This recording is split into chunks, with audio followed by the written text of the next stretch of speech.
May nakita kang honeybee nga dito sa taniman nga namin sila Papa. Kaya nga nung kinahapunan nga ay kinuha nga nila yon at nakinood na nga din at ito yung nangyari.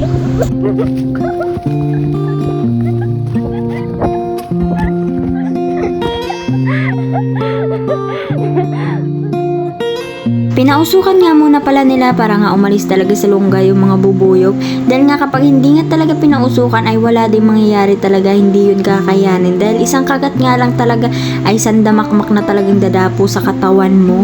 At talagang tatawa ka talaga nang wala sa oras. Dito nga sa part na to bumaba na nga kami dahil sabi nga wag nga kami dito sa taas. Dahil kapag nasa taas nga kami ay talagang habol nga kami ng bubuyog dito.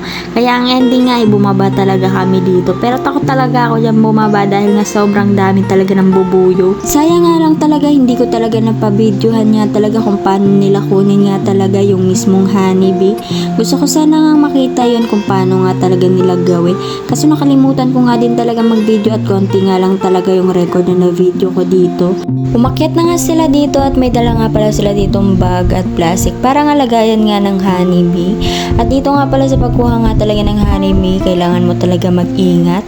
Dahil konting mali mo nga lang ay posible talaga yung malaglag at hindi talaga yung mapapakinabang at sayang talaga yung pagod dyan.